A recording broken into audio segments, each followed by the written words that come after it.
Politics is a very interesting game. And politics is also a very dirty game. And just like I've always opined on this platform, in politics, nothing happens out of my coincidence. Everything in politics is normally well planned, well scripted, and executed to achieve a specific political objectives.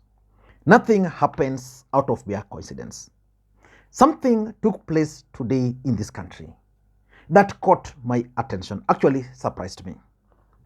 The British High Commissioner to Kenya, Jane Marriot, today hosted Raila Odinga. This is what she posted on her official Twitter handle. Pleasure as always to meet Raila Odinga, a historic leader who has played a vital role in deepening Kenyan democracy. Discussed the importance of effective opposition in Kenya and UK development programs in the country. This particular event is significant politically speaking, because for those who follow the politics of this country very closely, and those who understand the thinking around Raila Odinga and his key players, they strongly believe that it is the same Jane Marriot who actually denied Raila Odinga the presidency. This lady was physically present at the Bomas of Kenya. And for those who listened to or who followed Wafula Chebukati recently, he was very clear that he was evacuated. He placed a phone call to some foreign country who organized how he was evacuated from the Bomas of Kenya straight to his house. The person who did this was Jane Marriot. And that from his house, the person who organized how he arrived at Bomas and secured him, was actually the same person. So Raila Odinga and his allies have always believed that this particular lady denied him the victory. And of course, for those who understand politics of this country, William Ruto became the president of the Republic of Kenya because of the United States of America and because of the British government. So this particular meeting, in my view, was intended to achieve a specific political objectives. So in this video, I want us to look at the objective which this meeting was intended to achieve. And before we get into all those, in case you're watching this channel for the first time, please just spare a second or two, press that thumbs up button or subscribe button so that next time we produce a video like this, YouTube will automatically notify you. What we do on this channel is that we analyze politics in a way you can't find any other place. So the best thing you can do is basically to subscribe, and also you can support the channel by pressing thumbs up. And I'm also open to coffee. I'm going to give the number for those who would wish to say to be coffee just down here. So before we dive in, let me just take that. Okay, let us now go straight to the objective. First of all, let us try and figure out who accompanied Raila Odinga to this meeting. There was Wycliffe Ambetsa Paranya, who is the ODM deputy party leader. There was Junet Mohammed. Junet Mohammed is one of Raila Odinga's key allies.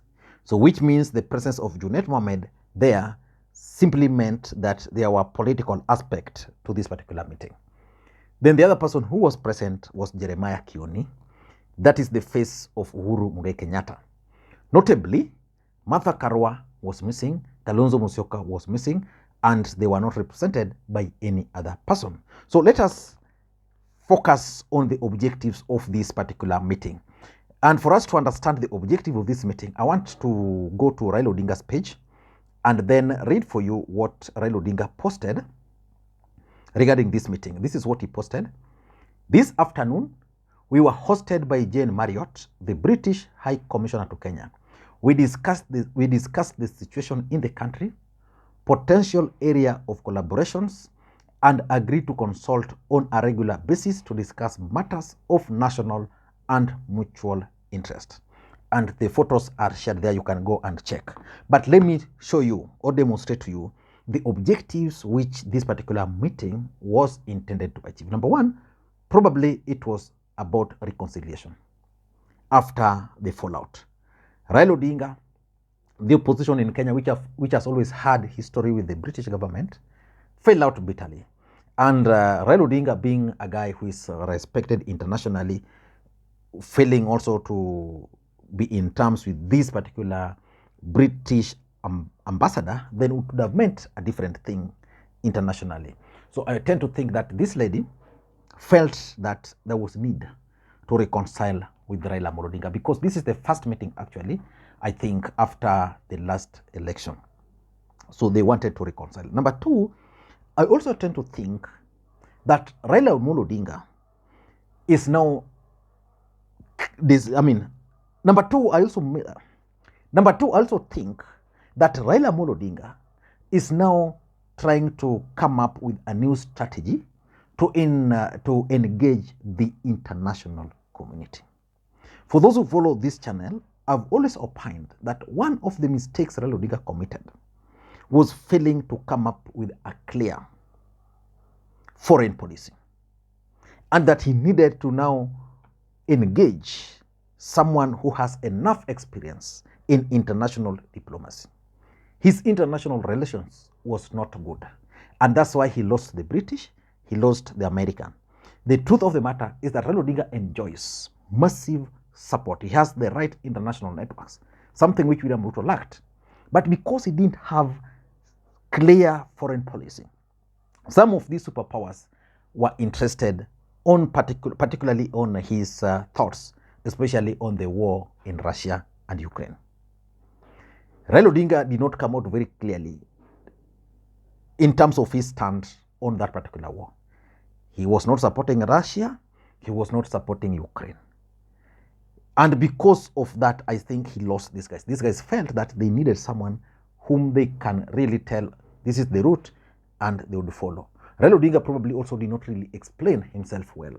And because he failed in that aspect, I tend to think that Raila Odinga has now come up with a new strategy where he's going to engage with the international community.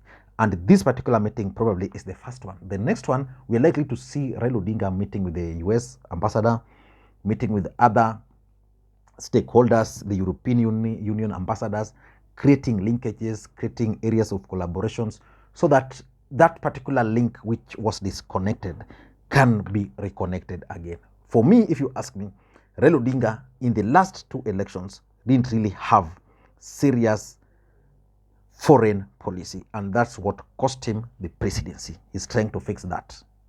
Number three, in my view, I think it's all about the office of the official opposition. What do I mean? Let me just take you to what Jane Marriot is saying. Jane Marriot is saying, discussed the importance of effective opposition in Kenya. How can you make the opposition effective in Kenya? They don't have resources, they don't have effective office. So probably that is what was discussed. How the office of the official opposition can be created. Because remember, William Ruto, while at Chatham, demonstrated effectively how he was going to create this particular office. During bombers of Kenya, he also explained it. But the truth is, for an effective opposition, it means there must be office which is facilitated to do their work. So either they are planning to fund the opposition to effectively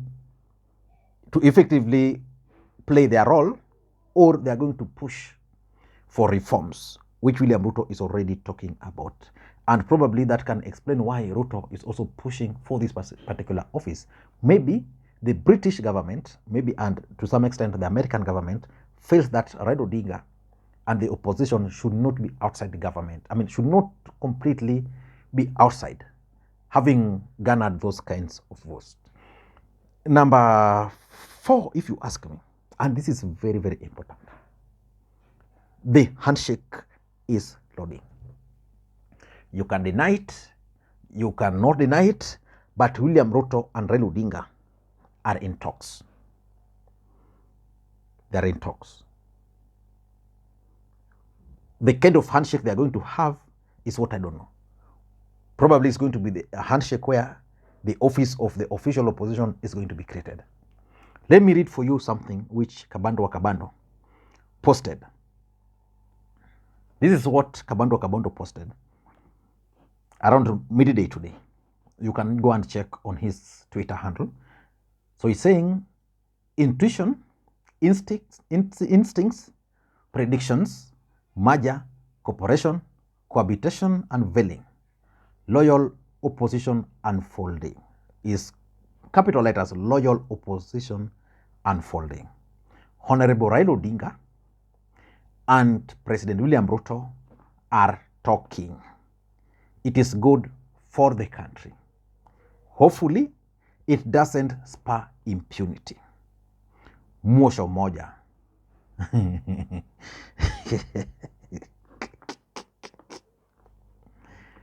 You understand? That's Kabando wa Kabando. Kabando wa Kabando is a former member of parliament, played politics at a higher level. So probably he's aware of some of these negotiations which are ongoing. This is the message which the ambassador wanted to pass to the opposition. And lastly, I'm also thinking of maybe they discussed the constitutional reforms. Which areas should be reformed? And how are they going to achieve those particular reforms? I don't know what you think. That's my take. Please, in case you're watching the video for the first time and you've reached this stage, I want to thank you. I want to take this special moment just to thank you for reaching this particular level. I do wish to actually read your comments, whether you reached up to this particular minute. Thank you guys, and may you have a good day. Bye-bye.